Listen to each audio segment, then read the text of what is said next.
Hello friends. National bank for agriculture and rural development NABARD ने development assistant के लिए notification जारी कर दिया है। इसमें इम्पॉर्टेंट्स बात हम देखें तो इन्होंने फॉर्म फिलअप का जो डेट है वो 15 सितंबर से लेकर 10 अक्टूबर के बीच में रखा है। प्रीलिम्स 6 नवंबर और मेंस का डेट अभी इन्होंने अनाउंस नहीं किया है। तो ये आपका फॉर्म फिलअप का डेट है। इसके बाद बात करें सीट्स, तो पहले की तरह ही सीट्स में कुछ ज़्यादा चेंज नहीं है। महाराष्ट्र में ही आपको बहुत सीट देखने को मिलेगा, उसके अलावा सारे स्टेट्स में बहुत ही कम सीट्स हैं और कुछ स्टेट्स में तो सीट्स हैं ही नहीं। महाराष्ट्र की बात करें तो 75 टोटल सीट्स हैं, जिसमें यूआर का 30 सीट्स है।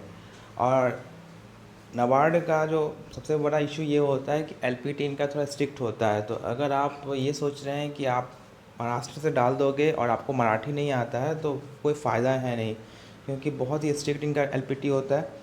तो अगर आपको किसी रीजनल लैंग्वेज का बहुत ही अच्छा पकड़ हो तभी आप उस स्टेट से डालना, नहीं तो आप अपने स्टेट से डालना।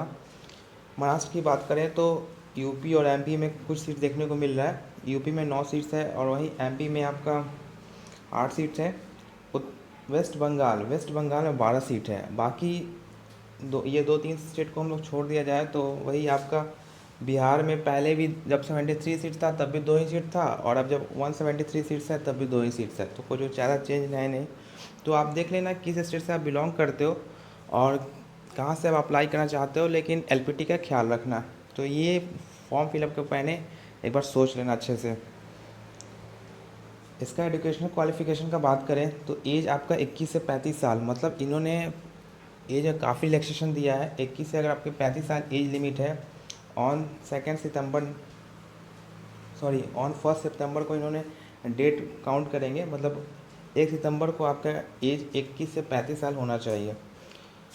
एजुकेशनल क्वालिफ़िकेशन का बात करें तो बैचलर डिग्री में 50% होना चाहिए डेवलपमेंट असिस्टेंट के लिए, और डेवलपमेंट असिस्टेंट हिंदी के लिए भी बैचलर डिग्री होना चाहिए, जिसमें आपका इंग्लिश और हिंदी एक मीडियम कंपलसरी सब्जेक्ट होना चाहिए। तो ये आपका एजुकेशनल क्वालिफ़िकेशन और एज क्राइटेरिया हो गया। स्कीम ऑफ एग्जामिनेशन की बात करें तो थोड़ा प्रीलिम्स से हटके है। इनका जो प्रीलिम्स का पैटर्न है वो इंग्लिश 40 क्वेश्चन है, 40 मार्क्स का। कंपोजिट टाइम है, कोई सेक्शनल टाइमिंग नहीं है। And numerical ability 30 question 30 marks और रीजनिंग 30 क्वेश्चन 30 मार्क्स। मेंस का बात करें तो reasoning 30 question 30 marks, quants 30 question 30 marks, GA 50 question 50 marks. और कंप्यूटर एक बहुत बड़ा रोल प्ले करेगा इसमें, 40 क्वेश्चन 40 मार्क्स। और साथ साथ आपका इंग्लिश के जगह यहाँ पर डिस्क्रिप्टिव रखा गया है, जिसमें लेटर राइटिंग होगा, प्रिसीज राइटिंग होगा, ऐसे राइटिंग होगा 50 मार्क्स का। इसमें भी इन्होंने कंपोजिट टाइम 90 मिनट रखा है और डिस्क्रिप्टिव के लिए 30 मिनट, मतलब 2 घंटे का आपका पेपर होगा। सेम उसी को फॉलो करेगा आपका डेवलपमेंट असिस्टेंट हिंदी में। यहाँ पे देख सकते हो language proficiency test, candidate not found to be proficient in official language will be disqualified. ये बात बहुत ही क्योंकि मायने रखता है, क्योंकि लास्ट ईयर एलपीटी में बहुत ज़्यादा स्टूडेंट्स रिजेक्ट हुए थे। एग्जामिनेशन फ़ी की बात करें तो अगर आप स्टाफ हो नाबार्ड के तो आपको कोई फ़ी नहीं देना पड़ेगा, लेकिन अगर आप अदर्स हो तो आपको 400 रुपया और इंटीमेशन चार्ज 50, मतलब टोटल 450 रुपया लगेगा जनरल ओबीसी के लिए। यहाँ पे आप देख लेना किस स्टेट का कौन सा लोकल लैंग्वेज है, अगर आप उस स्टेट से अप्लाई करना चाहते हो तो। अगर आप आंध्र प्रदेश से अप्लाई करना चाहते हो तो तेलुगु आना चाहिए आपको, महाराष्ट्र से अप्लाई करना चाहते हो तो मराठी आना चाहिए, बिहार से तो हिंदी। तो उस स्टेट से देख लेना उसका ऑफिशियल लैंग्वेज क्या है।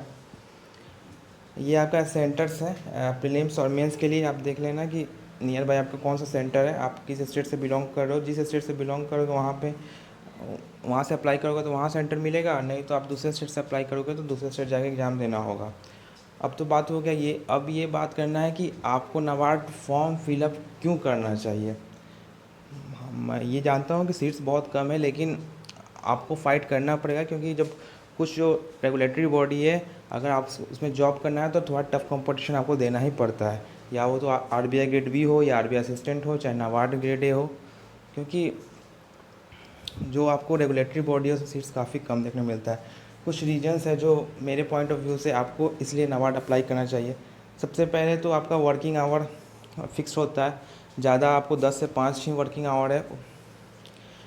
उसके बड़ी बात है कि 5 दिन अ वीक है। रेगुलेटरी बॉडी में आप कहीं भी जाओगे तो आपको 5 दिन ही वर्क करना पड़ेगा हफ्ता में। पोस्टिंग जो होगा हमेशा आपका स्टेट कैपिटल में ही होगा, ठीक ना। जैसे आप यूपी से हो तो आपकी लखनऊ में होगा, आप बिहार से हो तो पटना में होगा।